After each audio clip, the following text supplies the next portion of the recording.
This is live President Trump in Tulsa, Oklahoma. This is his campaign #1 here in Tulsa, Oklahoma. Here's the president. Thank you. I'm here in person. So we begin, Oklahoma, we begin. Thank you, Oklahoma. And thank you to Vice President Mike Pence.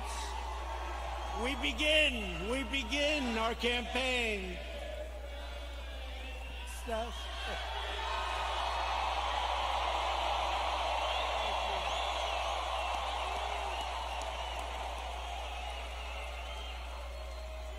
We begin our campaign, and I just want to thank all of you. You are warriors. I've been watching the fake news for weeks now, and everything is negative. Don't go, don't come, don't do anything. Today it was like, I've never seen anything like it. I've never seen anything like it. You are warriors. Thank you. We had some very bad people outside. They were doing bad things. But I really do. I appreciate it. We have just a tremendous group of people in Oklahoma. And I hear from your two great senators and your governor that we're doing very well in Oklahoma. That's the word. That's the word. I stand before you today to declare the silent majority is stronger than ever before.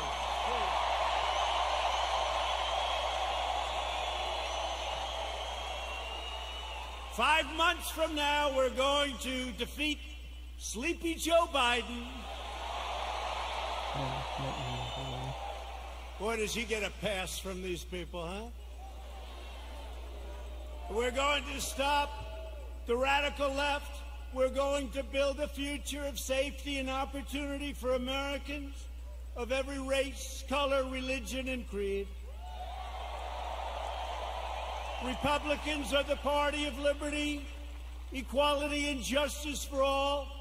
We are the party of Abraham Lincoln, and we are the party of law and order.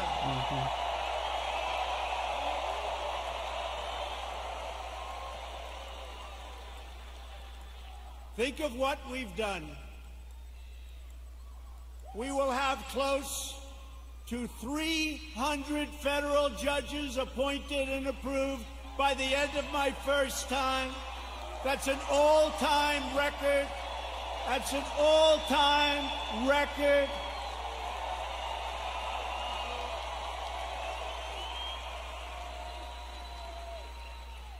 I've always heard how important judges are. Now we know how important they are. Think of that, over 300, around 300 by the end of the term. And when we have another 4 years, we're going to have a big, big percentage of the total number. Very important. November 3rd. And 2 great Supreme Court judges. So we have 2 justices of the Supreme Court.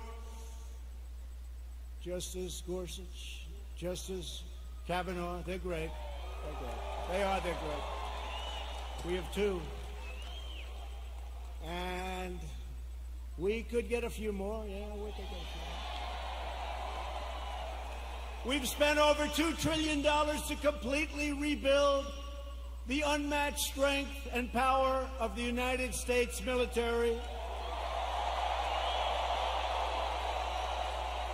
And all of that incredible equipment, whether it's submarines or missiles or rockets or jet fighters, bombers, it's all built in the USA.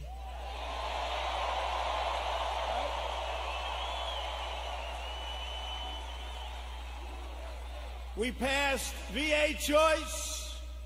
Thank you very much, Jim. Where's my senator? Jim Inhofe. You better vote for him. He's running. He's great.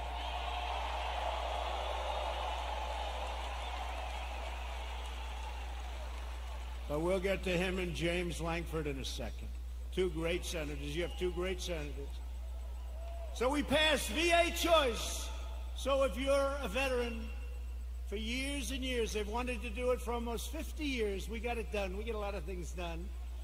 And so if you're a veteran and you have to wait in line for 1 week, 2 weeks, 3 weeks, 5 weeks, 7 weeks, 2 months, 20 years. What happens is you go outside, you get a private doctor, you get fixed up, and they pay your bill.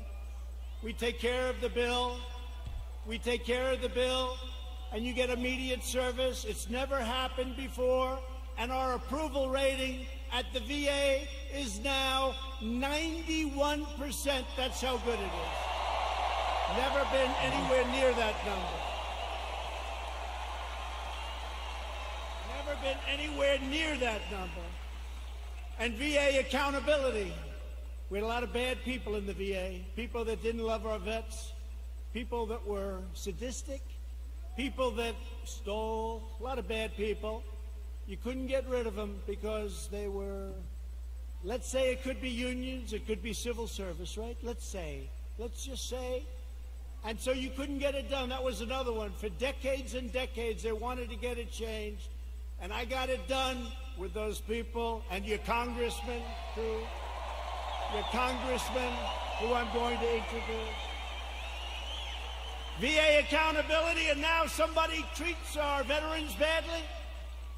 And we look at them, and what do we say? We say, you're fired. Get out, right? Get out. It's not your Savannah. They got rid of a lot of bad people that were there for a long time, sort of like me in Washington, draining the swamp. I never knew it was so deep. But it's happening. It's happening. I never knew it was so deep. It's deep and thick and a lot of bad characters. I know that. Thank you. We're lowering the price of prescription drugs, making our allies pay their fair share. They get a big bargain on drug prices, and enacting fair trade deals that finally, after all these years, put America first. I've been saying it for a long time. We passed the largest tax cuts in the history of our country. The Democrats want to raise your taxes. Tell me about that. Tell me about that. I guess I'm old-fashioned. You know, all my life, I heard politicians want to lower taxes, not raise them. If you could lower them, you couldn't lose. The Democrats want to substantially raise your taxes. How do you figure that? How do you figure that? And regulation cuts, we passed more regulation cuts than any administration in the history of our country.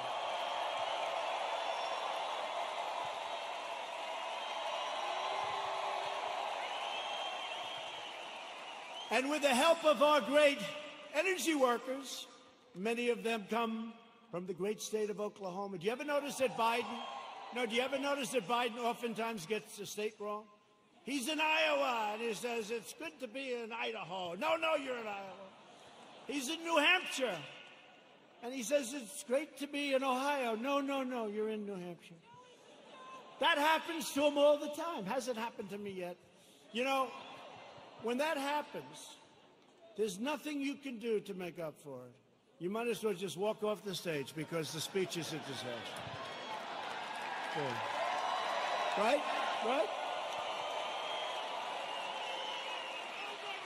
But we just turned the United States into the dominant energy superpower of the world.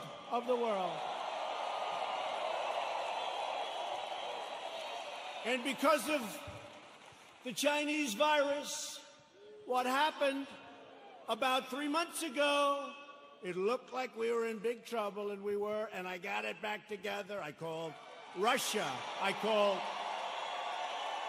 He's talking about the coronavirus, right? Not Chinese virus. I called Russia. I called Saudi Arabia. And believe it or not, I called Mexico. Mexico was a little bit tough. That's called OPEC Plus. Did you ever hear of OPEC Plus? That's OPEC plus plus. And we got them to do the right thing. And we have our energy back to up almost $40 a barrel, meaning you have an energy business again. Almost $40 a barrel. A couple of months ago, it was zero, and we were going to lose 10 million energy jobs, 10 million jobs. So Texas and Oklahoma and North Dakota and many other states would have been hurt. Now, you think you're going to be hurt there? You try putting AOC in charge of your energy.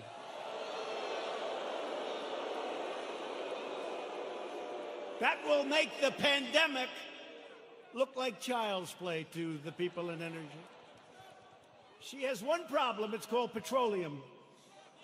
No president or administration has done more in the first 3.5 years than the Trump administration. Not even close. Nobody.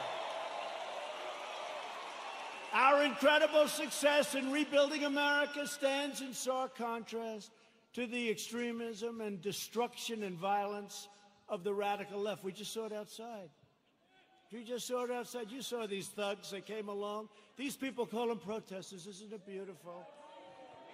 It's so beautiful. No, they're so wonderful. They call them the Boston Tea Party. They're so wonderful. Yeah, they call them. You ever watch fake news CNN? You ever watch? Where they go?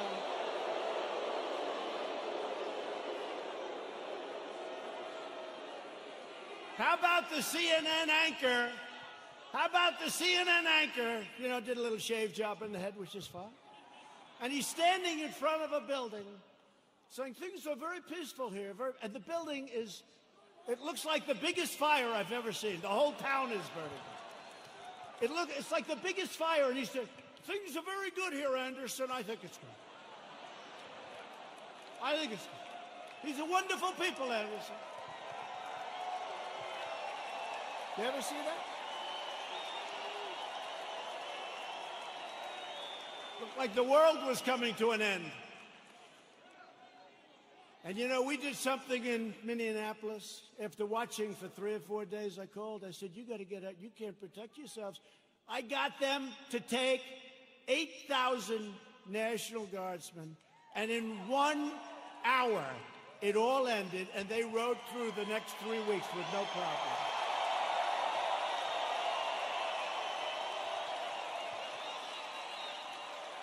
And we did the same thing in other cities. But how about Seattle? Isn't that great?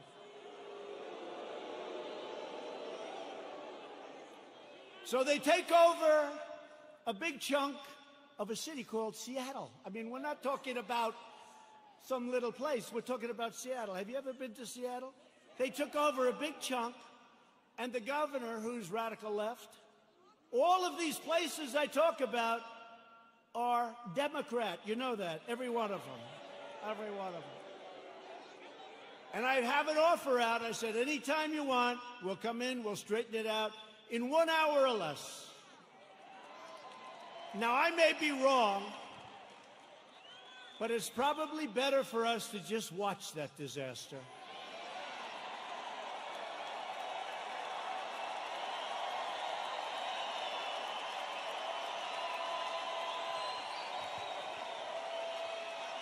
I flew in with some of our great congressmen who we're going to introduce in a second, and I said to him, Congressman, what do you think? I can straighten it out fast. Should we just go in? No, sir. Let it simmer for a little while. Let people see what radical left Democrats will do to our country.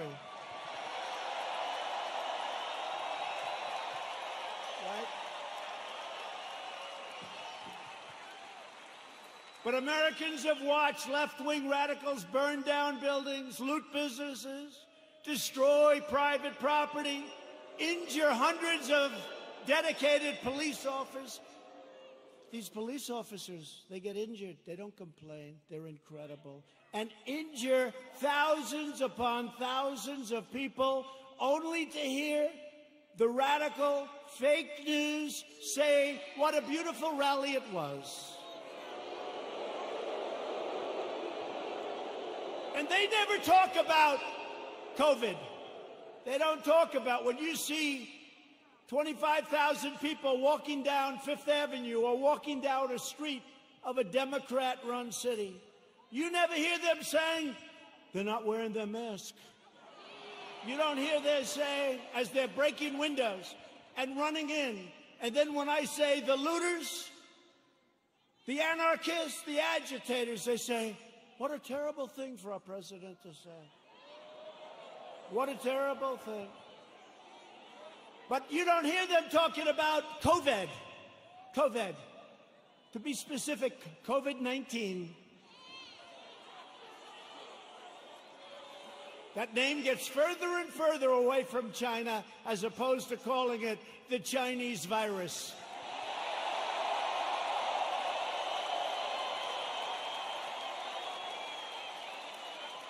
And despite the fact that I have done a phenomenal job with it, I shut down the United States to very heavily infected, but all people from China in late January, which is months earlier than other people would have done it, if they would have done it at all. I saved hundreds of thousands of lives.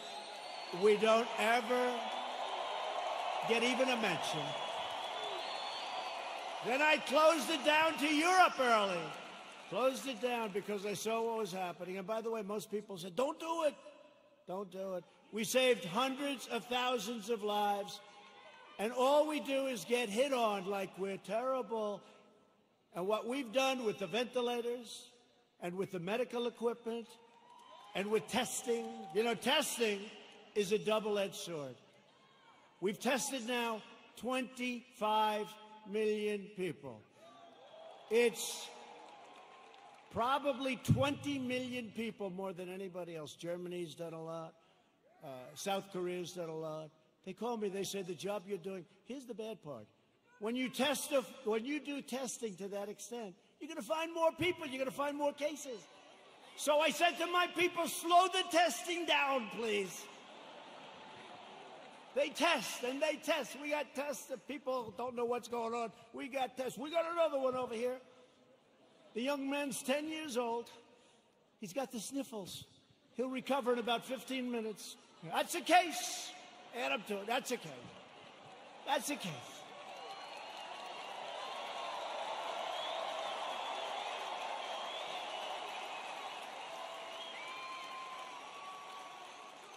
I was actually with a very nice man, very good man, even though he's very liberal, the governor of New Jersey, right? We know him? No, listen, he said to me something that's amazing. New Jersey was very heavily hit, very hard hit, thousands of people.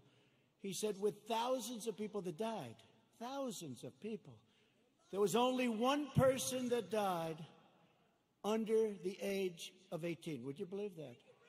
Which tells me one thing, that kids are much stronger than us.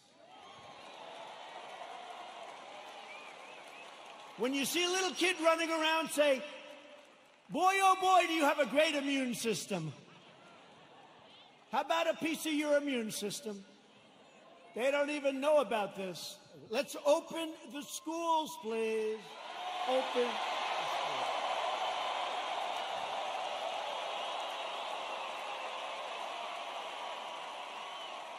Open the schools.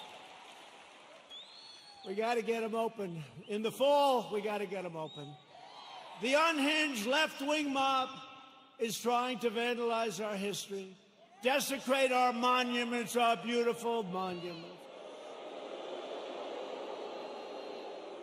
tear down our statues, and punish, cancel, and persecute anyone who does not conform to their demands for absolute and total control. We're not conforming. That's why we're here, actually.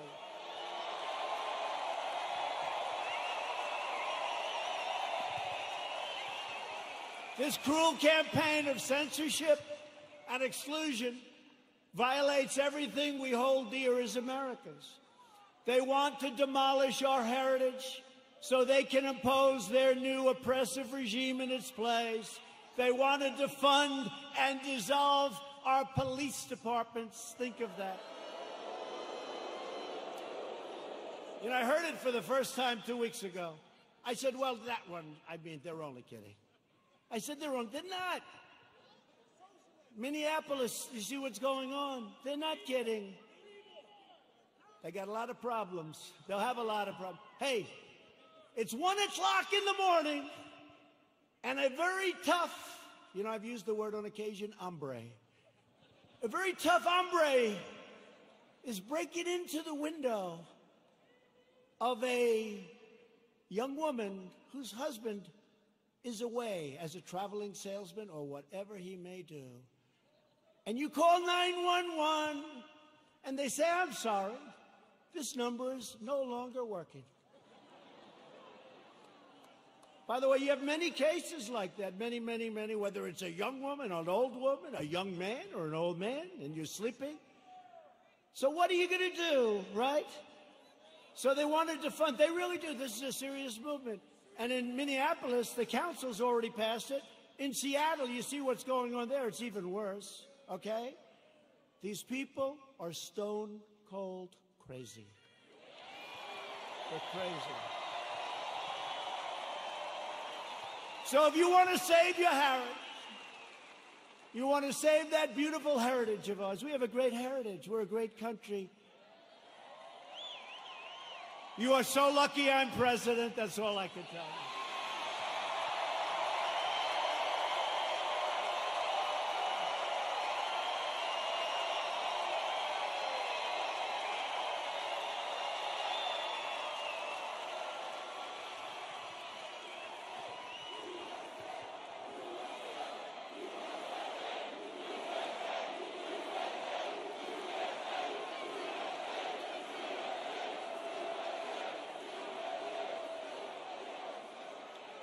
People have come up to me and say, how do you take it?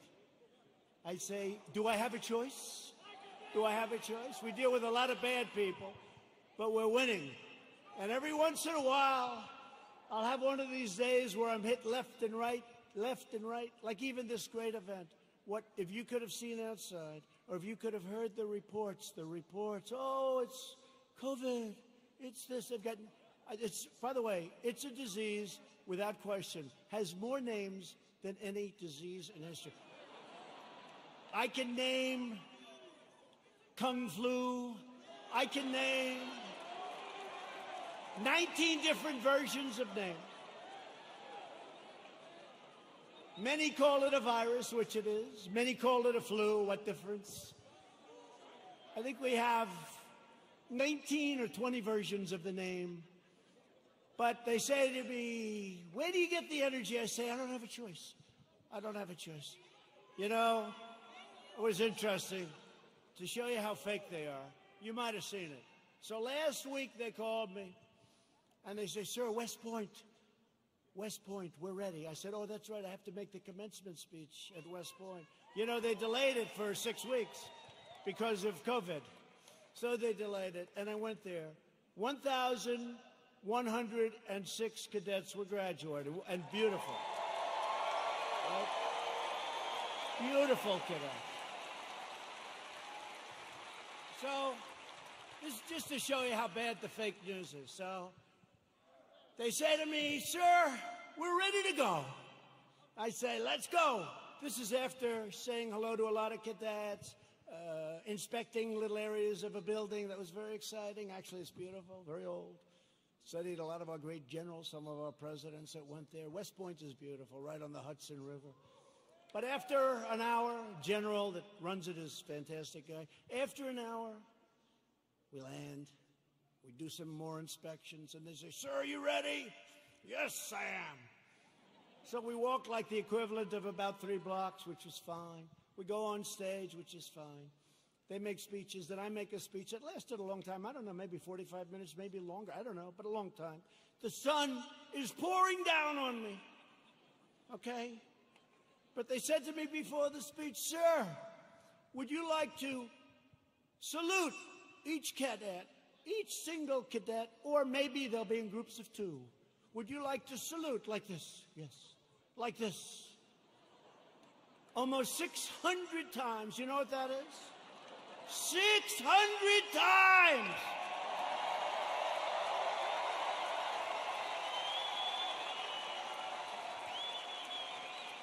Thank God they were in 2s. Because let me tell you, you do that 600 times, you go home and you say, it's like a workout without a weight, right? 600 times. So I did that. Then the incredible helicopters, brand new, gorgeous helicopters, the Apaches and the other new ones that we just bought. So they fly over. And the kids throw the hats in the air. It's beautiful, it really is. And it was a beautiful day. And we're all finished. I was on the stage for hours. Hours! Sun. I came home, I had a nice tan. Meaning I had a nice sunburn. No, the sun's going right like that. But I make the speech, right? I salute for probably an hour and a half, maybe more, but around that. Watch, if I'm off by 2 minutes, I'll say, he exaggerated. It was only an hour and 25 minutes. He exaggerated, he lied, he's a liar. These people are sick for fake news.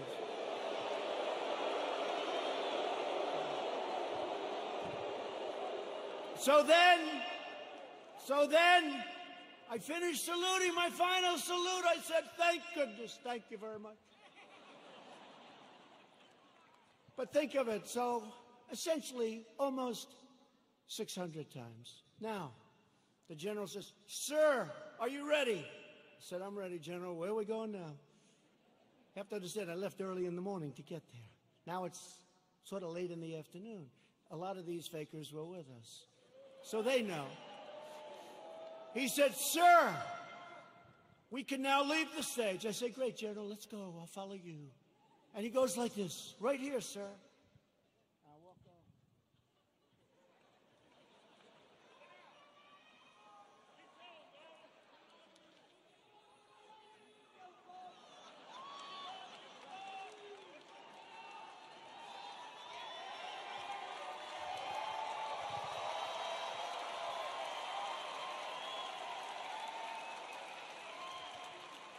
on. And the stage was higher than this one.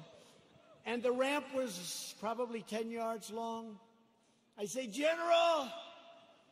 Now you got to understand, I have the whole Corps of Cadets looking at me. And I want them to love their president. I did this big thing. I love them. I love them. They're incredible. And they do. I said, General, I've got myself a problem, General.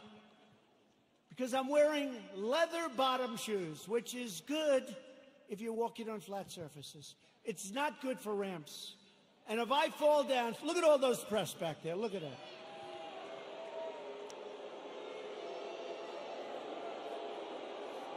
And this was a steel ramp. You all saw it because everybody saw it. This was a steel ramp. It had no handrail. It was like an ice skating rink. And I said, General, I have a problem. And he didn't understand that at first.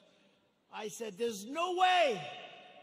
You understood? I just saluted almost 600 times. I just made a big speech. I sat for other speeches. I'm being baked. I'm being baked like a cake.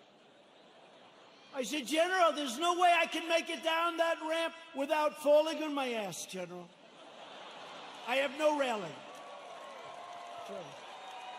It's true. So I said, is there like something else around? Sir, the ramp is ready to go. Grab me, sir. Grab me. I didn't really want to grab him. You know why? Because I said, that'll be a story too. So now I have a choice. I can stay up there for another couple of hours and wait till I'm rescued. Or I can go down this really steep, really, it's an ice skating rink. It's brutal. So I said, General, get ready because I may grab you so fast. Because I can't fall with a fake news watcher. If I fall,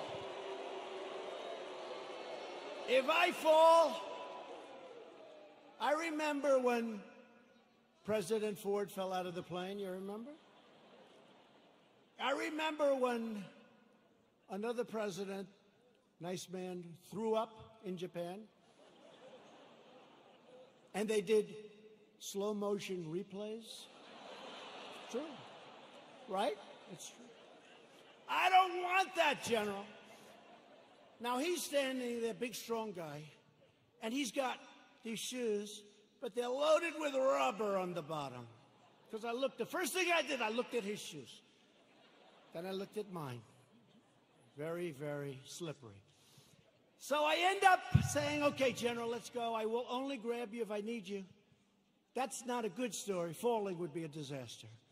It turned out to be worse than anything. I would have been better off if I fell and slid down the damn ramp. Right? So what happens is I start the journey inch by inch, right? And I was really bent over, too. I didn't like that, you know. I didn't like this picture. This picture, I'm sure, will be an ad by the fakers. So I was bent over, right? And I'm going like this.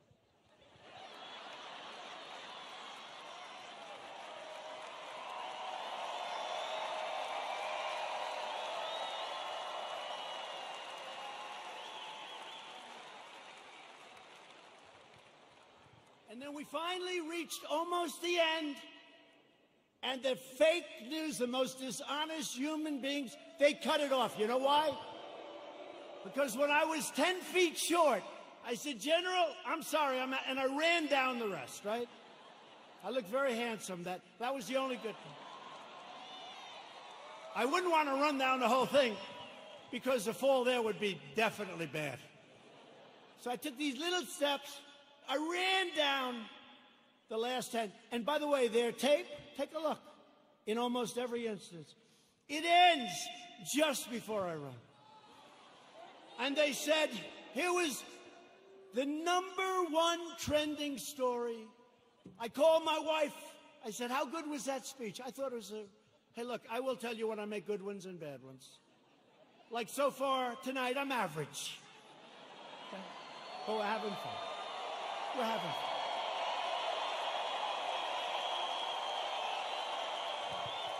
So far tonight. But I called my wife and I said, how good was it, darling? She said, you're trending #1. I said to our great First Lady, I said, let me ask you a question. Was it that good, the speech, that I'm trending #1? Because I felt it was really good. No, they don't even mention the speech. They mentioned the fact that you may have Parkinson's disease. It's true. It's true.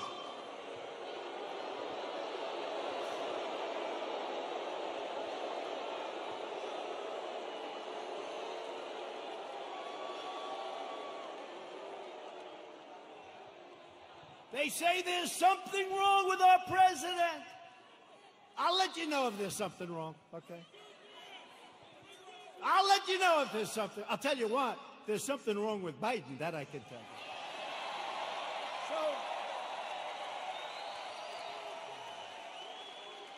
So then my wife said, well, it wasn't only the ramp. Did you have water? I said, yeah.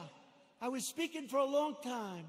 I didn't want to drink it, but I wanted to wet my lips a little bit. You know, you're working hard up there with the sun pouring down on you. I love this location. The sun's like this. This way they save on lighting, right? That's why they did it probably. So what happens is I said, what does it have to do with water? They said, you couldn't lift your hand up to your mouth with water. I said, I just saluted 600 times like this. And this was before I saluted. So what's the problem? She said, well, I know what you did. You had on a very good red tie. That's sort of expensive. It's silk because they look better. They have a better sheen to them. And I don't want to get water on the tie. And I don't want to drink much. So I lifted up the water. I see we have a little glass of water. Where the hell did this water come from? Right? Where did it come from? And I looked down on my tie, because I've done it. I've taken water, and it spills down into your tie. It doesn't look good for a long time. And frankly, the tie is never the same. So I put it up to my lip, and then I say, because I don't want it, just in case. And they gave me another disease. They gave me another disease.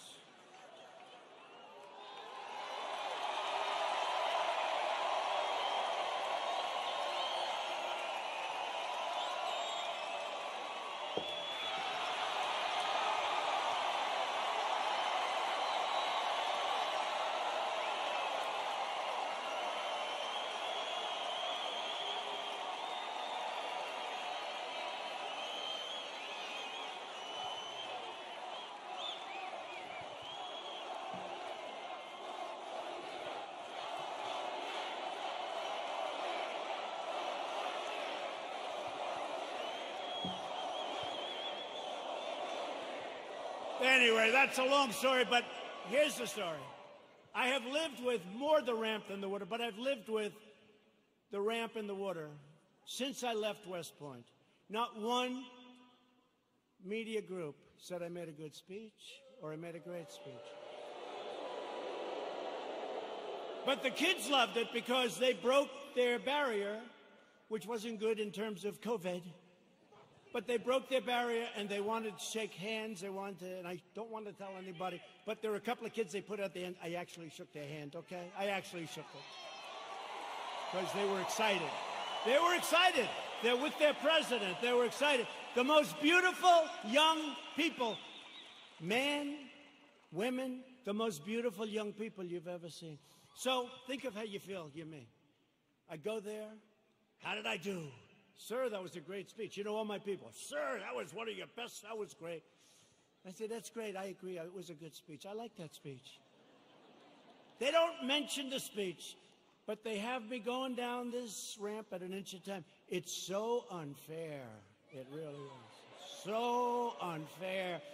They are among the most dishonest people anywhere on earth. They're bad people. Bad people. Okay, that's enough of that. I wanted to tell that story. Does everybody understand that story? The left-wing anarchists tore down a statue of Thomas Jefferson. Now we're getting into the real stuff. They decapitated a statue of Christopher Columbus, except in New York when the Italians surrounded it. They didn't have too much of a chance. Those Italians, I love the Italians.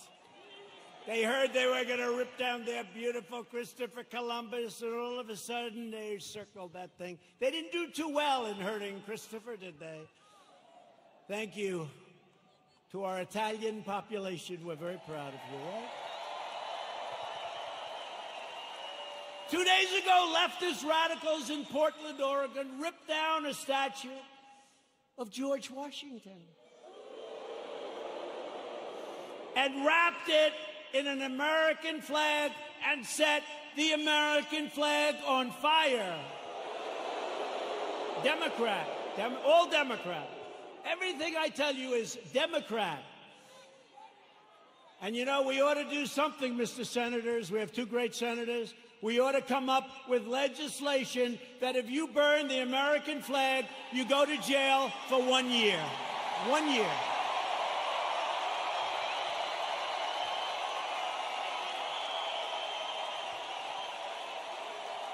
Jim and James. Jim and James. We ought to do it. You know, they talk about freedom of speech, and I'm a big believer in freedom of speech, but that's desecration. That's a terrible thing they do. We used to have things. We don't have them anymore because we want to be so open, so everything, and look what happens. We should have legislation that if somebody wants to burn the American flag and stomp on it, but just burn it, they go to jail for 1 year, okay? In Seattle, the Democrat mayor and the Democrat city council have surrendered control of 6 city blocks to an anarchist mob. These are anarchists. These are not protesters. You listen to the fake news, they say, oh, the protesters were lovely. Could you imagine if people just even slightly to the right tried to take over Seattle? They'd have machine guns out to get them. But these people can take over the city. Look at what they've done to business people that have spent years and years building their business, and now they're wiped out, taken away. Governor Inslee ought to get his act together, get in there. I'll help you. I'll do whatever you want. I'm waiting for a call. I would love to do it. I would love to do it. It'll take less than an hour, and it'll all be over with, and you'll have your city back.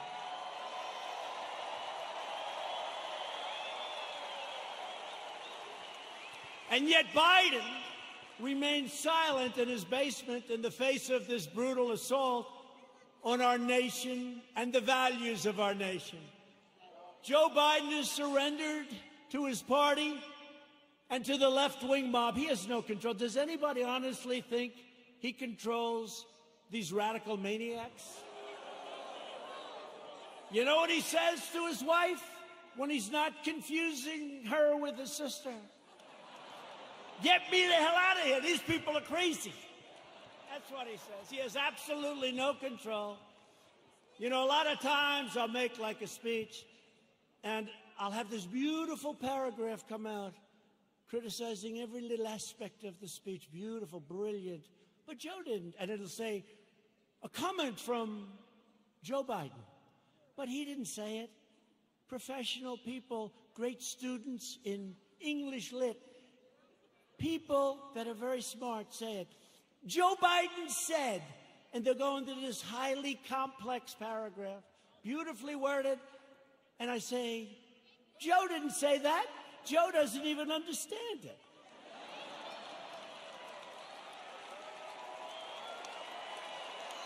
And if Biden is elected, he will surrender your country to these mobsters 100%.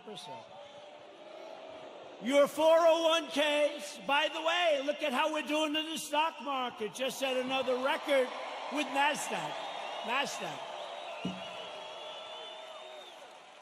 Your 401ks and money itself will be worthless. Your 401ks are doing very well, unless, I don't want to say, if you were stupid, I said, don't sell, don't sell. It went down, but we got it back up.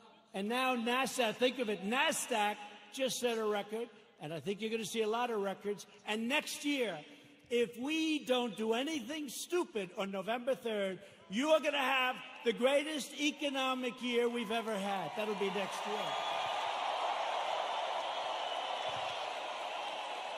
If the Democrats gain power, then the rioters will be in charge, and no one will be safe, and no one will have control. Joe Biden is not the leader of his party. Joe Biden is a helpless puppet of the radical left. And he's not radical left. I don't think he knows what he is anymore. But he was never radical left. But he's controlled by the radical left. And now he's really controlled. His campaign staff even donated a lot of money to bail out rioters, looters, and arsonists who ravaged Minneapolis. They bailed them out. They put up a lot of money to bail them out, the rioters, the looters. And they were the arsonists. So they'll say, oh, it's terrible what he says about the people of our nation. Maybe some of them aren't even from our nation. The left is trying to do everything they can to stop us. Every hour of every day, including even violence and mayhem, they'll do anything they can to stop us. Look what happened tonight. Look at what happened tonight. Law enforcement said, sir, they can't be outside. It's too dangerous. We had a bunch of maniacs come and sort of attack our city. The mayor and the governor did a great job, but they were very violent people.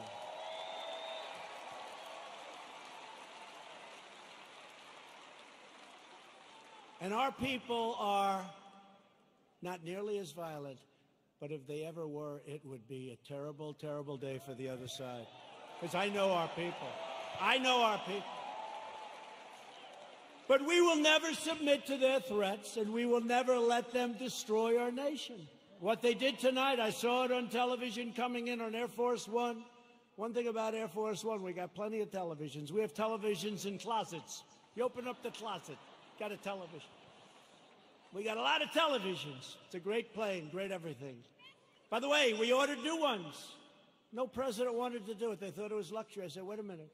Air Force One is 31 years old. People don't realize that. So I said, they gave me a chart very early in my administration, like, how about the first week? Sir, would you sign for this plane? Now, it's actually two planes. Would you sign for this plane? Air Force One. I said, how old is the original or the one we have now? Sir, it's 31, 32 years. And I'd see people coming in from foreign lands that can't compete with us. Rich countries, but they can't compete with you. And they have a brand new, beautiful 747-800, 747. And I said, wait a minute, That country has new, and we have a 31-year, so somebody had to do it. So the deal was made, and it was made for a lot of money. I think it was $5.7 or $5.6 billion. Now, in all fairness, it's 2 planes, and there's a lot of stuff in those planes. I won't talk to you about it. So I told Boeing, the head of Boeing, they said, "Sir, please, would like to get started on the planes." I said, "I do too, but I'm not paying $5.6 billion. And I'm not paying $4.6 billion. I said, it has to have a 3 on the front of it. I mean, that's a hell of a lot of money, too. But it is a rather complex situation. They said, "No way, no way." This was before Boeing had problems, by the way. But Boeing's coming back. They're coming back. The greatest company in the world, and it had some big problems. It had a couple of problems that didn't work out. That was terrible. But the greatest, I think before that, it was the greatest company in the world. It made up 1/4 of a point of our GDP. Think how big that is, one company. It was an unbelievable machine. And then they made a plane, and they did some foolish things, and a terrible thing happened. And all of a sudden, they've gone through hell. But you know what? They're coming back. We're ready to help them if they need it, but they're coming back, and they're coming back strong.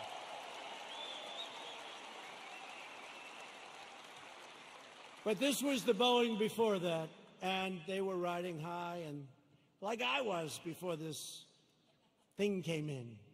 But we're still riding high because you know what? On November 3rd, we're going to win. We're going to win.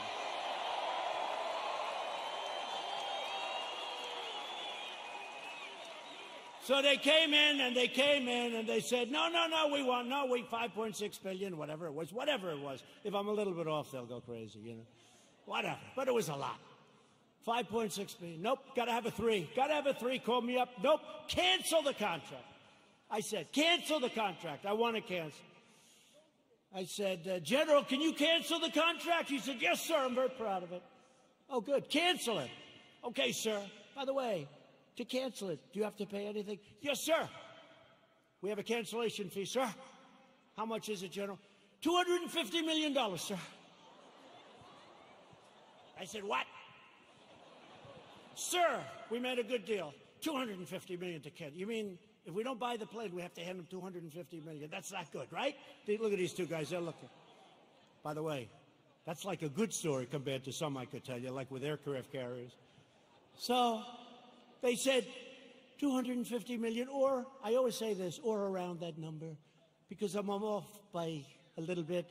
They say, oh, he exaggerates. I look at numbers all day long. That's what I look at for years now, for my whole life when you think of it. $250 million cancellation fee, sir. He was very proud of himself. What a great deal. I say, General, don't cancel. Don't cancel. Just tell him I don't want the planes.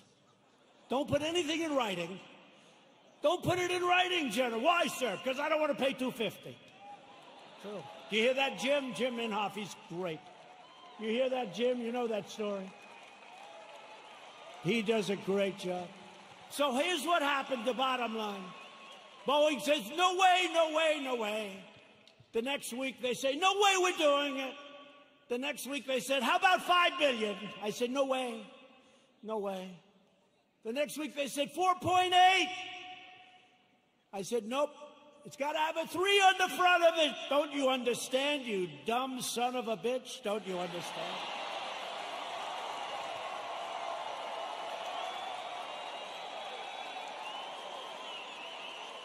I turned out to be right, you know. Turned out to be right. Nobody gets that. No, got to have a 3. Next day, they come back. 4.5 is our best offer. Nope, I'm not doing it. I'm not doing it. Come back when you're ready. A month goes by, another month. They never heard about it. They never heard from me. They thought I was serious. I was. And they came back at $4 billion. That's a lot of money. But I saved like $1.6 billion or $1.7 billion. Nobody wants to talk about it. Nobody wants to talk about it. When I get foreign nations to pay us billions and billions of dollars. Nobody wants to talk about that. When I take soldiers out of countries because they're not treating us properly, Germany is an example. I mean, I have a German heritage, like some of you. I said, let's get it down from 50,000 to 25,000 because they're delinquent. For many years, they're delinquent. They haven't been paying what they're supposed to be paying. They're paying 1% instead of 2%, and 2% is a very low number. And they say, yes, we think by 2030, maybe 2032, we could get current. I said, no, Angela. Angela, please. Don't say that, Angela. It's true. You know who I'm talking about. Nice, by the way, very nice woman, very good negotiator. I said, Angela, that's a long time. This was in 2019. She said 2032. I said, no, Angela, that's not working. But I said, what about, because now they want to get current, but I said, well, what about the last 25 years, all the money you owe us? Everybody forgot about that. They forget about all the money that wasn't paid. I said, what about the $1 trillion that you really owe? So we're negotiating, let's see. But in the meantime, we're reducing our troops. Remember this. Remember this. We're supposed to protect Germany from Russia. But Germany is paying Russia billions of dollars for energy coming from a pipeline, brand new pipeline. So they pay the country we're supposed to protect them from. They pay billions of dollars to that country. We're supposed to protect them. Excuse me, how does that work? How does that work?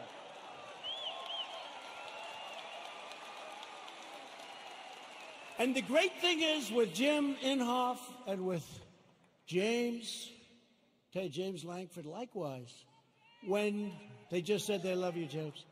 When they hear it, they get it. A lot of people don't get it. They get it. We cannot continue to be ripped off. We're ripped off by so many countries, and we're stopping it. And that means that a lot of people don't want me here. They don't want me here. There are a lot of people that don't want me here. You know, they don't sell a lot of bombs when we're not dropping bombs on people. You know that, right? It's called the military-industrial complex. When rioting and looting broke out in our nation's capital, I very quickly deployed the National Guard. I said, get them in. After watching for an evening or two, we stopped the violence and restored peace and order to the streets. And last night they had a little breakout again. They ripped down a statue that was 110 years old, beautiful piece of art, in front of the police precinct with our radical left mayor watching on television. We're not happy. That's going to be very expensive for D.C. They're always looking for money. We need more money. We always need more money. And then they don't do the proper job. So it's not going to be good for Mayor Bowser. Mayor Bowser. They were heading over to the Jefferson Memorial recently, and they wanted to do damage to our great, beautiful Jefferson Memorial. Not going to happen. Don't worry about it. We have it surrounded with very strong people. The choice in 220 is very simple. Do you want to bow before the left-wing mob, or do you want to stand up tall and proud as Americans?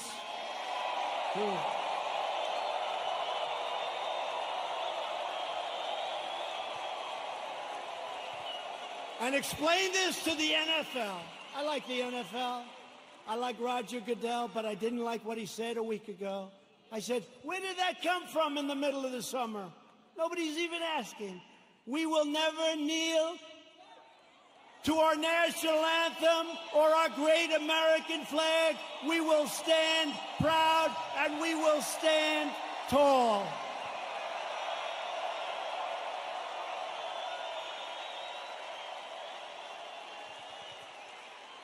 I thought we won that battle with the NFL. Their stadiums were emptying out. Did you see those stadiums? It took them a long time to get you back.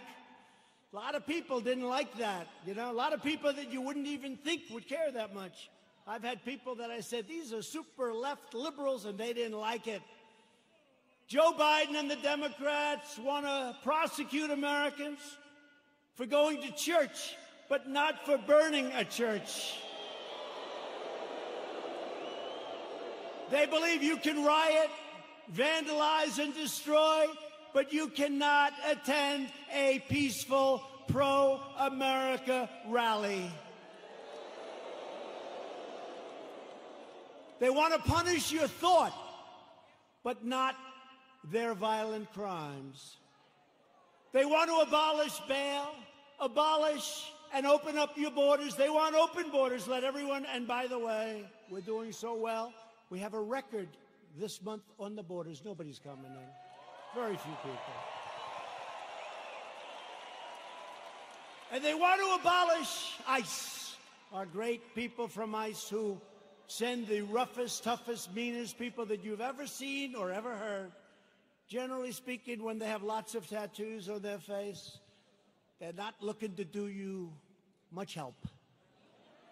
ICE, they're rough guys, they're rough, they're great Americans, they love, but they'll walk into, they call them a pack. They'll walk into a pack of tough MS-13 gang members. And you know, we shouldn't say this, it's not nice. They want us to negotiate. They start swinging, and the others start swinging. Everybody's swinging. At the end, they carry them back, and they throw them into the paddy wagon, right? They're great. And these people want to get rid of ICE. They get rid of murderers. They get rid of rapists. They get rid of the worst scum on earth.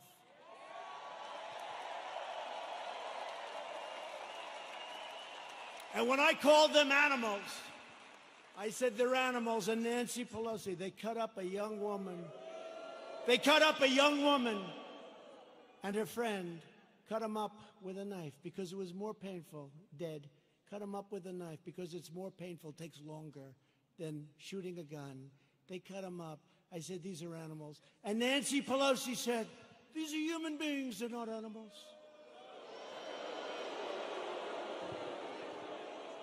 If I lose an election over that, you know what? This country's in big trouble. Big trouble. They want to disarm law-abiding citizens and dismantle our police forces while freeing vicious MS-13 gang members. In Joe Biden's America, rioters, looters, and criminal aliens have more rights than law-abiding citizens, and that's true. In my administration, we defend American citizens, and we deport MS-13 members. Or put them in jail if we have to. The chaos you're seeing in our Democratic-run cities, these are all run by the Democrats, is what will happen in every city and community in America, and much, much worse if we don't keep them out. We have to do this. We have to go to the polls on November 3rd, and the rest, you know what to do. You know what to do. Got to keep the White House. Joe Biden's record can be summed up as 4 decades of betrayal, calamity, and failure. He never did anything. He was a senator. He was a vice president. He was before that something. Guy, you know what's great? President Trump was tough on this, or he was tough. They complain. Never did anything about it. He's been there for 43 years or 47 years. He never did anything about it.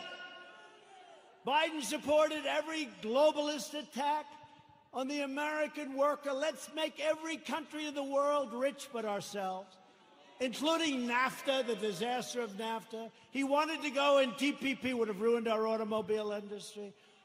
Korea, I renegotiated the deal. I took a horrible deal. That was a Hillary Clinton special. That was a Hillary Clinton special. She said, we have to make this deal with South Korea. It's going to mean 250,000 jobs. And she was right. For South Korea, 250,000 jobs. And China's entry into the World Trade Organization was supported by Sleepy Joe Biden. That was one of the worst deals economically in the history of our country. When China joined the World Trade Organization, they were flatlined for decades. They became like a rocket ship. He voted for the war in Iraq. He voted for mass amnesty for illegal aliens.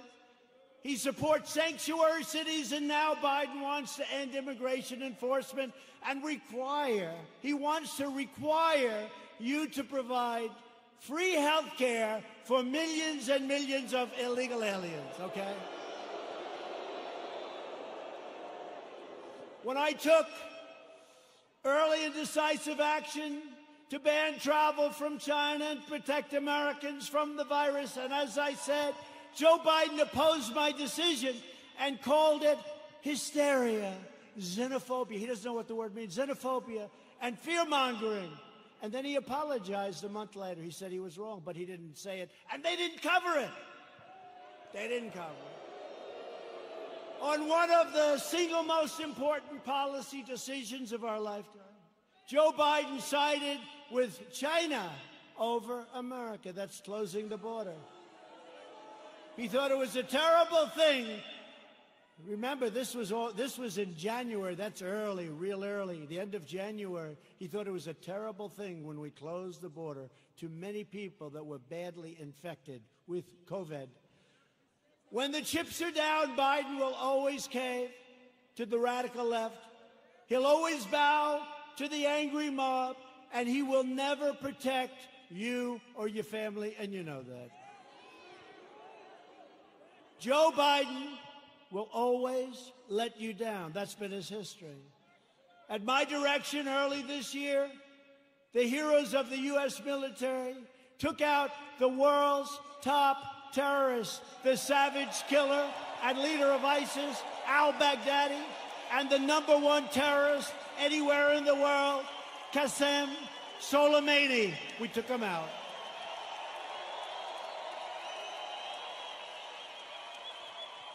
Joe Biden opposed killing Soleimani. He was we killed this #1 terrorist. He didn't like it. You know why he didn't like it?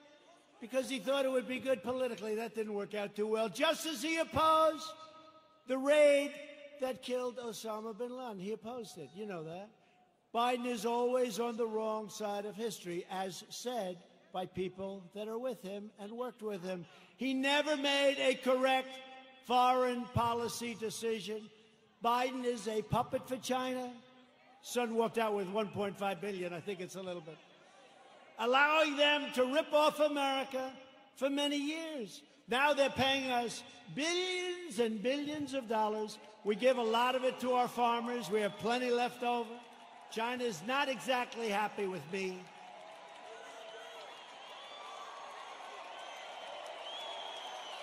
Billions.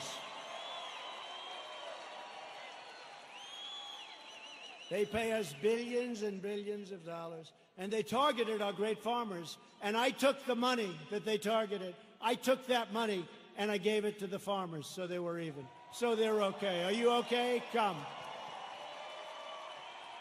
Doctor, please. Doctor. Thank you. These people, I mean, some of the people are waiting for 5 days, especially in this location, right? You take your time, darling. Take your time. Thank you very much. Take your time. Doctor, thank you, doctor.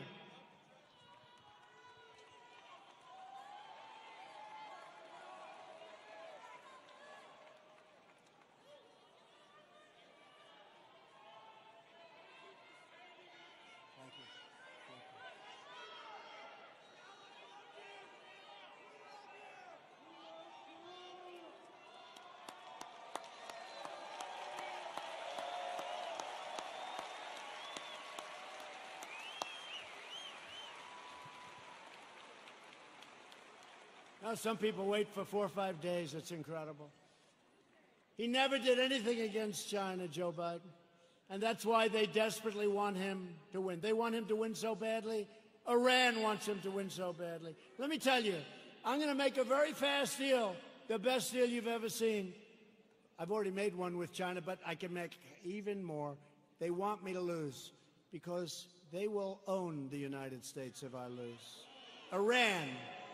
President Obama gave them $150 billion for nothing.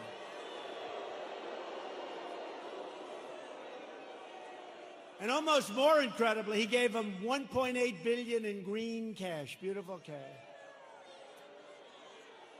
And now they're not doing so well, are they? They're not doing so well. Someday we're going to get credit for this. Someday. But they are waiting. Iran wants to make a deal so badly. But they're told by Kerry and all these other, they shouldn't, the Logan Act. But they're told by Kerry and all these people, wait, because if Trump loses, you'll own America. You're going to own it. They'll say you own it. So I don't mind. I told them, we can wait. But when I win, you're going to pay a much higher price than if you made a deal now. It's true. True. I told them that. I told them that. And look what happened to Biden in Ukraine, where his son's paid $83,000 a month and he was jobless. Give me a break. $83,000 a month, more than anybody. If Joe Biden were to become president, an emboldened left will launch a full-scale assault on American life. You know that. They'll expel anyone who disagrees with them. Look what happens when you disagree. You use a term that's perfect and they're not happy with it. They call you a racist. They call you a horrible person. They want to crush religious liberty. They don't want religion. Silence religious believers. Indoctrinate your children with hateful and vicious lies about our country. Subsidize late-term abortion and after-birth execution. They want to take away your guns through the repeal of your Second Amendment, as sure as you're sitting there. In fact, he even put big gun grabber, Beto O'Rourke, who made a fool out of himself when he ran for president. They put him in charge of guns. Lots of luck on your Second Amendment. Just remember I said it. Hopefully you won't have to think back about it too much, because it won't matter. Hopefully it won't matter. No, Beto O'Rourke, who wants to give up guns, is in charge of the Second Amendment.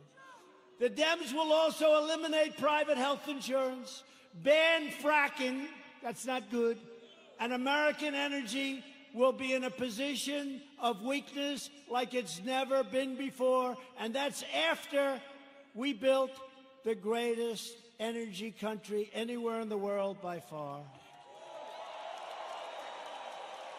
And they want to appoint Supreme Court justices who will utterly obliterate your Constitution. And you now see how important the Supreme Court is. Think if we didn't have earthquakes two and justices just damage and loss of property. that I think have been very, very, very good.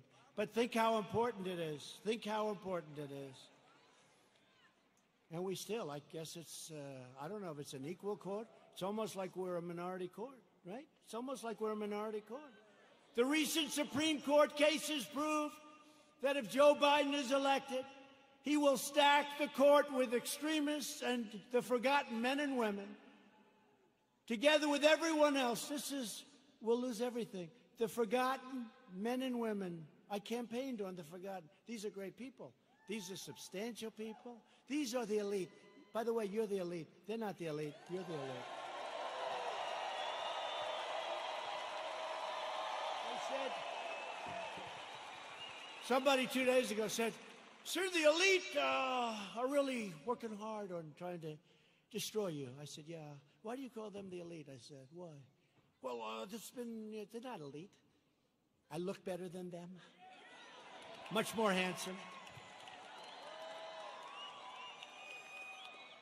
Got better hair than they do.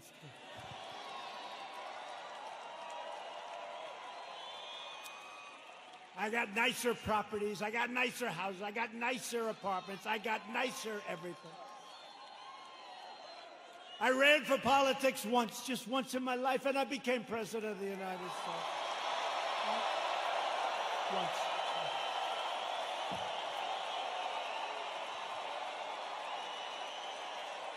Just once. And hopefully, if you get out and vote, we'll do it one more time. We won't even toy with them about 3 or 4 more times. We won't. We'll do it one more time. We'll be 2 for 2, and our country will never, ever be stronger. But I'll be soon announcing a new list of exceptional candidates for the United States Supreme Court, and I'll choose only from that list 100%, probably 25 incredible people, any one of which could be a great justice, any one of which. And I did it last time, and people loved when I did it, and I'll only pick from that list. Biden can't release his list because the names would be too extreme, too radical. They wouldn't be acceptable, but they will be very radical people. People don't understand, but we actually won on DACA yesterday. We actually won because they basically said, you won, but you have to come back and redo it. It's almost like, gee, come on back, your paperwork was no good. But we're going to be refiling, but don't let it get you. Everything's going to work out really good. Everything's going to work out good. It was great. I mean, it would have been nice if we won it. Everybody said, oh, you're going to win DACA. You're going to win DACA. That's easy. You got to win DACA. That's easy. They all said it. And they came back and they said, we don't like what you did with your paperwork, essentially, right? So we're refiling it. Most people would say, oh, we lost. We didn't lose. We're going to refile it. And everything is going to work out for the young people, most of whom aren't so young anymore, by the way. But we're going to work it out for everybody. Biden is fully controlled by the fringe of his party. He is their pawn. He doesn't even know where the hell he is, let's face it. He installed socialists, Alexandria Ocasio-Cortez, to be in charge of his environmental policy and his energy. You can forget petroleum. How does Oklahoma feel about being petroleum-free? Not good, right? Our country will have no energy. Our country will have nothing. Oklahoma, Texas, North Dakota, and many others will all be out of business. I don't think that's going to work out too well, but she's actually in charge of environmental policy, and you know what that means. She doesn't even want wind. She doesn't want those bird-killing machines that go round and round. You want to see a lot of birds that are dead? Go under a windmill sometime. She wants us to go back to the Stone Ages because she's got no sense, no credentials. She's got a little charisma, not much, but she doesn't have a clue. You know it. But she's in charge of the environment. No airplanes. We can forget Boeing, I guess, come to think of it, right? We talked about Boeing. We could forget Boeing. Let's cancel those brand new Air Force Ones, right?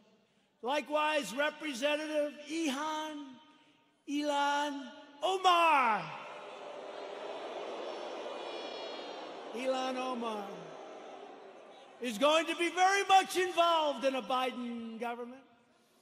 They will put this hate-filled, America-bashing socialist front and center in deciding the fate of your family and deciding the fate of your country. I don't think so. She would like to make the government of our country just like the country from where she came, Somalia. No government, no safety, no police, no nothing, just anarchy.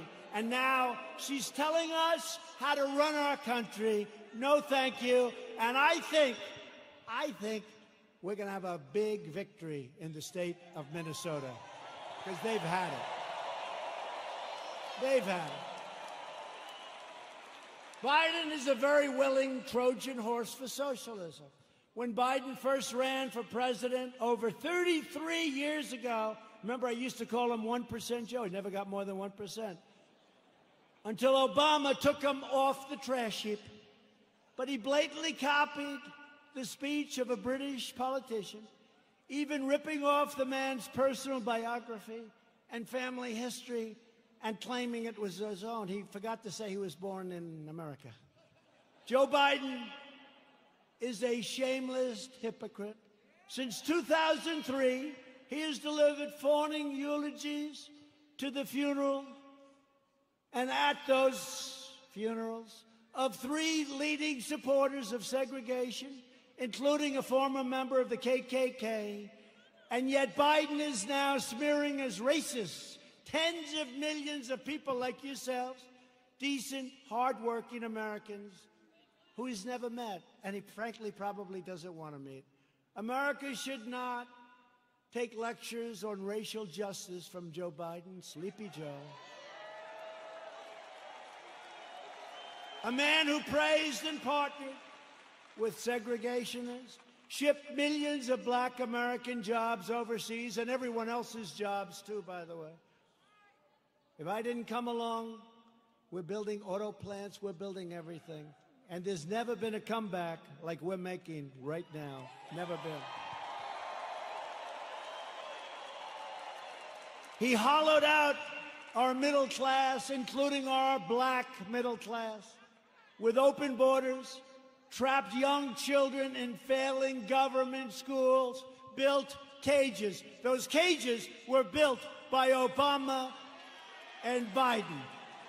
Look it up, 2014. And the fake news doesn't want to remember the picture of a cage for children. Remember the picture of the cage? And they said, President Trump. And then they realized that was in a newspaper, 2014, the same. Built by Obama and Biden, the cages. And they don't want to report the way it is. They know the way it is. They're not stupid. They sent young boys to fight in Iraq while the inner cities crumbled, helped the big banks while hammering community leaders, and made our cities less safe and secure for all. They've done a terrible job, and they shouldn't be awarded.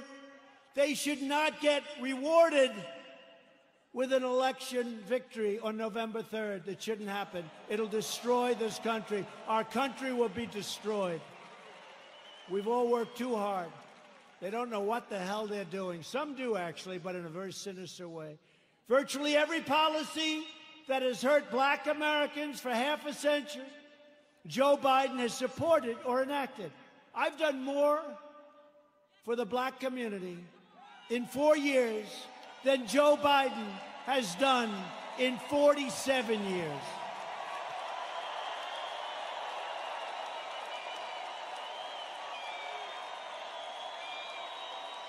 Racial justice begins with Joe Biden's retirement from public life.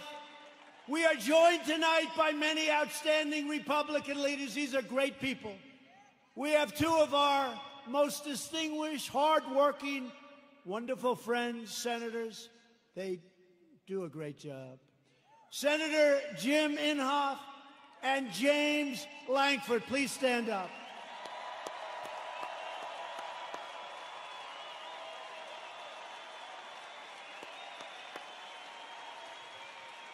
Two very respected, I will tell you, 2 very respected people in Washington. They're respected by everybody. They do some job, and I'd have you come up, but you can relax. I will say this.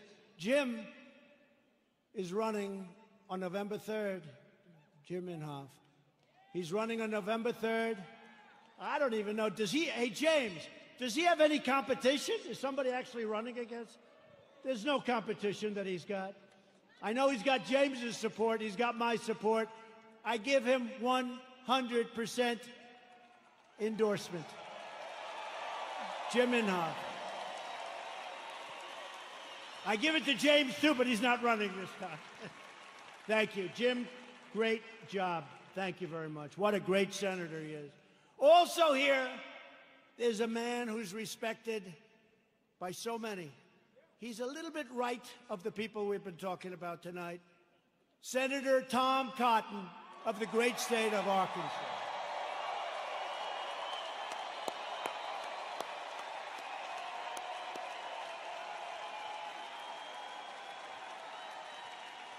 Thank you, Tom.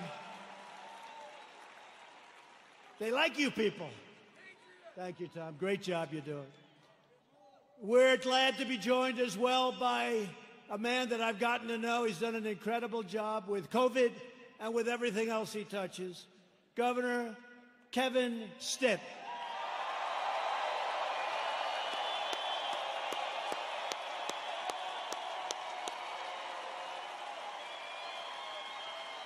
Thank you both. Thank you both for being here. Thank you. Lieutenant Governor Matt Pinnell. Thanks, Matt. Thanks, Matt. And Representatives Frank Lucas, Tom Cole, he's been here for a little while. He's done an incredible job.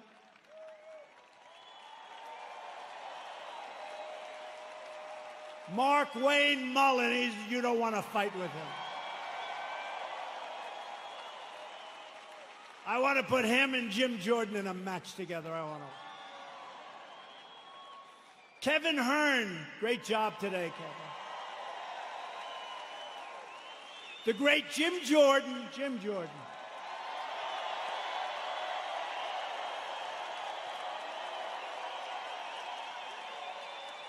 Elise Stefanak.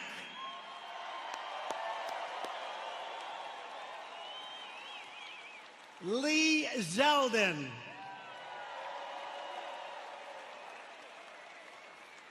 Tom Emmer.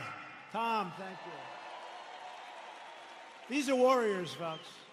These are great warriors. During the fake impeachment trial, I'll tell you what, there was nobody that could have done the job they've done. That includes the Senate and the House. These people are incredible. David Kutzoff. David.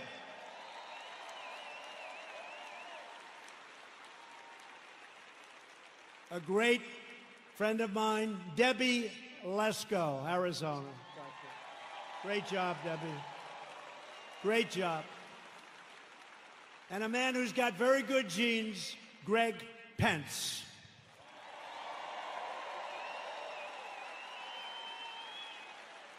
Thank you all. Great job. They're great people. They are. They're warriors. I'll tell you what. Not every person is, but this group is, and we have a lot of them in Washington. And we'll send Jim Inhofe back, and we'll send all of them. You'll send every one of them. They have to come back because they have been fighting for us, and they've been fighting for you, and they are just incredible, talented, tough, strong people that love your state a lot. So thank you very much. So we built the greatest single economy in the world. And then we say, not only the world, but actually in the history of the world, and they never even challenged me, so I guess I'm right. We did it. We had the best numbers anybody's ever had. We had the best employment numbers. African American, Hispanic American, Asian American. The best employment numbers in history. The best stock market numbers in history.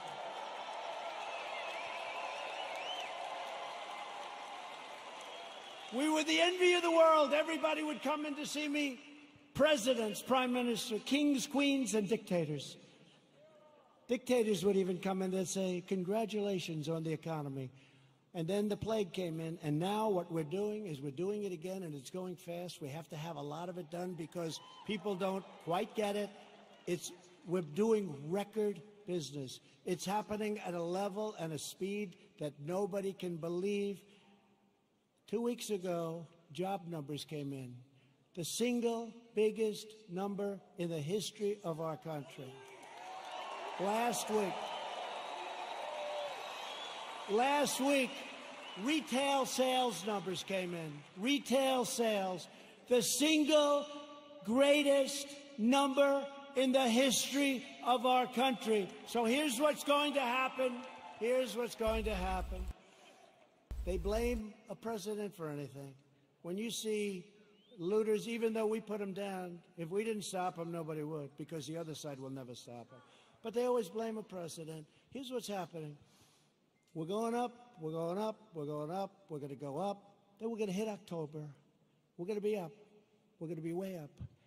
We're not going to be where we were, but in many ways, other than all of the horrible, horrible death that was so needlessly caused by a virus that should have been stopped where it originated, which was China.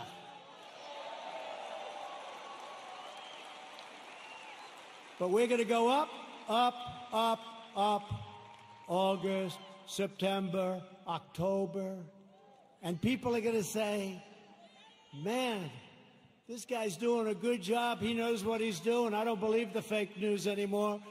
And you're not going to want to lose your 401ks, and you're not going to want to lose all of that wealth that you've accumulated, whether it's real estate wealth or any wealth you can think, because it'll all come tumbling down if these people are put in charge, and if they double and triple and quadruple your taxes.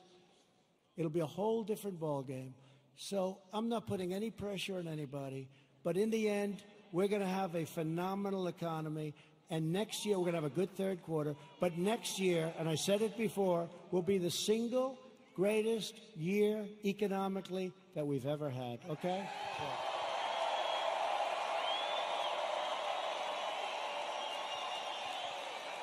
And if you see that happening, if you see it happening on November 3rd, you don't have the guts to vote against Trump. Even you don't have the guts to vote against Trump. Say, wait a minute, darling, my 401k is higher than it was the last time. I don't think I want to take a chance. You're not going to want to do that. The stock market has been the best. Think of this. Go back 1 week and go back 50 days. In that 50-day period, it's the strongest 50 days in the history of the stock market. Think of it.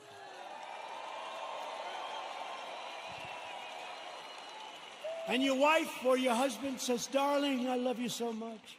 You are such a great investor. And all you did is just keep the same crap you had the first time. Right? Darling, I love you so much. You've always been a loser. You've always lost money. But now under President Trump, you're one of the greatest financial minds in our country. And all you did was keep your stock. Now, if you think you're going to run against, oh, they're going crazy. They want the stock market to go down, even if it costs them money. They want the stock market to go down, even if it costs them money. And they don't even know why. You know what? They're smart and they're vicious, but they don't know why. I'm telling you, they don't know why. What's wrong with having the strongest military brand new in the world all built? What's wrong with having these great economic numbers? What's wrong with having to close it down? We saved millions of lives. You know, a lot of people say we should have gone herd. Let's go herd. Ask him, how are they doing in Brazil? He's a great friend of mine. Not good. You heard about Sweden, right? 2 months. Ask him how they doing in Sweden. We saved millions of lives, and now it's time to open up, get back to work, okay? Get back to work. I recently signed groundbreaking criminal justice reform. I secured record and permanent funding for historically black colleges and universities. We slashed regulations and passed massive tax cuts to give black workers a pay raise like they've never, ever gotten before, and lift up black-owned businesses. And I worked closely with a great senator also, friend of theirs, Senator Tim Scott, South Carolina, to create opportunity zones, which are doing incredibly. And since then, countless jobs and $100 billion of new investment, not government investment, have poured into 9,000 of our most distressed neighborhoods anywhere in the country. 9,000. Never happened before. Tim Scott.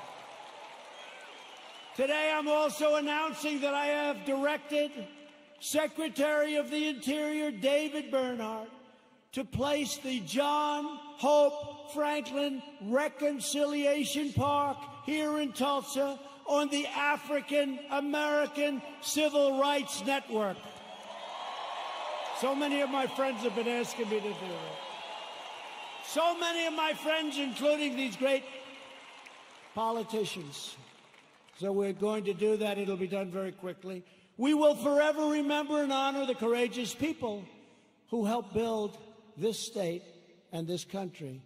Democrats are stoking division in order to distract from their decades of failure on schools, jobs, housing, justice, and crime.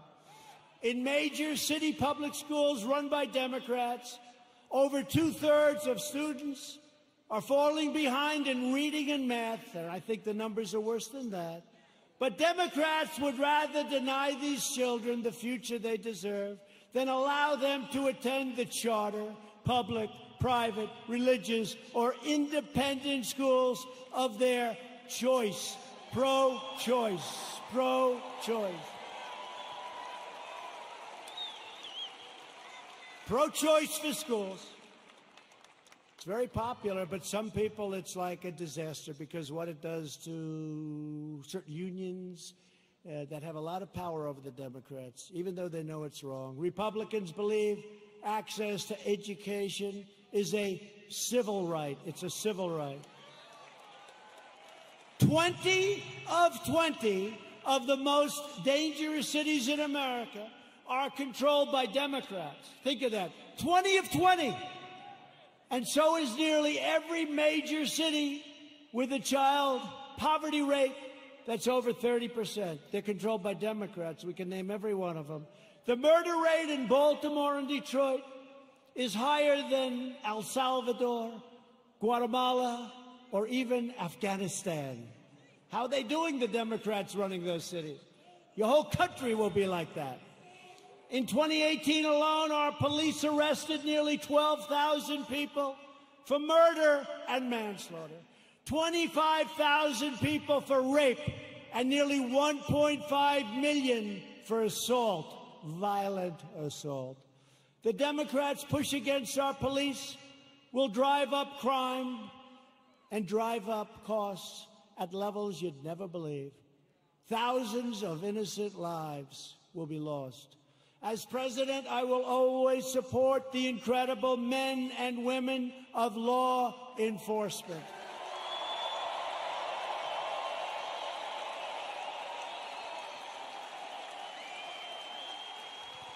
A vote for Republicans is a vote for better schools, better jobs, safer families, and stronger communities for all Americans. There is a limit to what we can together achieve with 4 more years. With your help, we will lift millions of our citizens from welfare to work, dependence to independence, and poverty to prosperity. That's what's happening. That's what's happening. And that was happening at a level that nobody ever thought they'd see. It was happening before this COVID came in. It was happening at a level that nobody believed possible. And then China sent us the plague. Thank you very much. We will protect Medicare and Social Security for our great seniors, and will always protect patients with pre-existing conditions. Always. Always. We will appoint more judges to interpret the Constitution as written. We will end deadly sanctuary cities. We will finish the wall, which has now 212 miles built and beautiful. 212 miles. That's a lot of miles. What happened to Mexico paying for the wall? And let me tell you, you think that was an easy one? That was a tough one. That party was totally unified against building the wall. You know, in the end, they gave up. You know what happened? They realized it was a bad issue for them because these open borders, I love when they fight for open borders, because anybody that wants an open border coming in from rough areas, there's something wrong with those people. So did you notice in the end, it was like, just leave us alone, build your wall, just leave us alone. I said, thank you very much.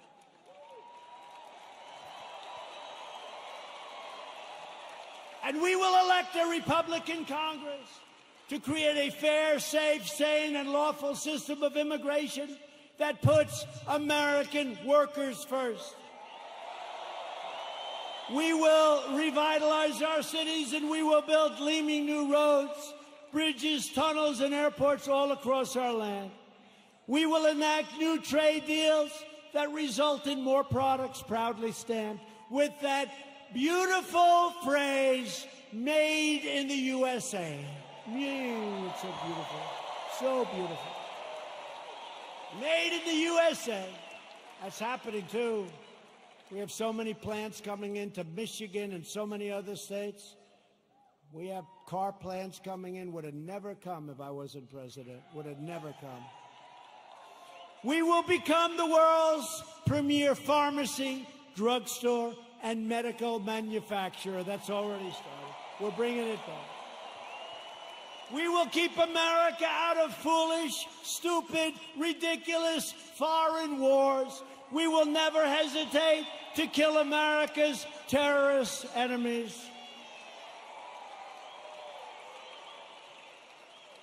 You know, when I took over, ISIS was all over the place. And I did something that I felt we should do. And we have now obliterated, we have now captured 100% of the ISIS caliphate. 100.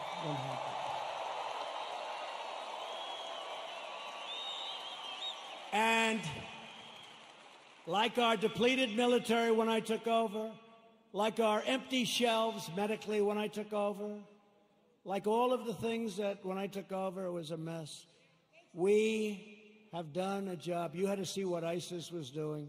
They were getting bigger, bigger, bigger, bigger, bigger. I came in smaller, smaller, smaller. Sir, we've just taken 100%.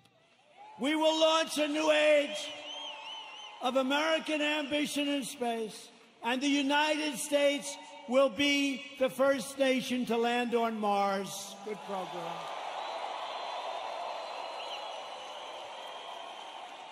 You saw the beautiful rocket 3 weeks ago go up. Beautiful. We will defend privacy, free thought, free speech, religious liberty, and the right to keep and bear arms.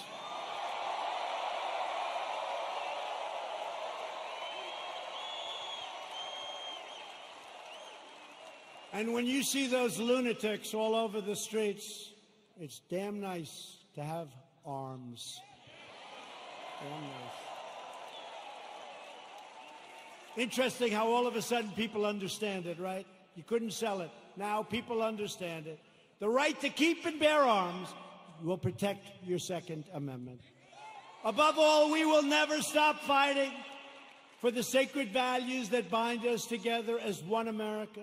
We will support, protect, and defend the Constitution of the United States. We uphold the principle of equal justice under the law. We believe in the dignity of work and the sanctity of life. We believe that faith and family, not government and bureaucracy, are the true American way.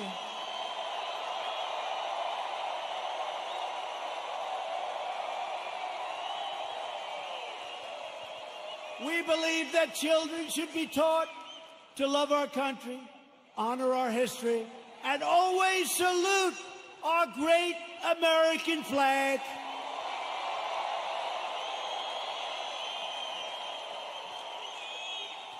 And we live by the words of our national motto, it will never change. In God we trust. We stand on the shoulders of American heroes who crossed the oceans, blazed the trails, settled the continent, tamed the wilderness, dug out the Panama Canal, laid down the railroads, revolutionized industries, won 2 world wars, defeated fascism and communism, and made America the single greatest nation in the history of the world, and we are making it greater and greater every single day.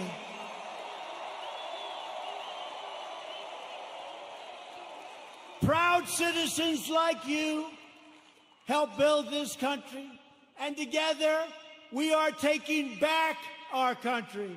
We are returning the power to you, the American people. with your help, your devotion, and your drive, we are going to keep on working. We are going to keep on fighting. And we are going to keep on winning, winning, winning.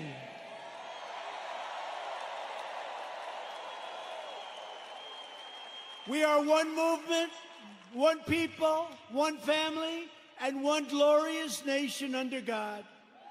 America will soon be thriving like never before because, ladies and gentlemen of Oklahoma, the best is yet to come.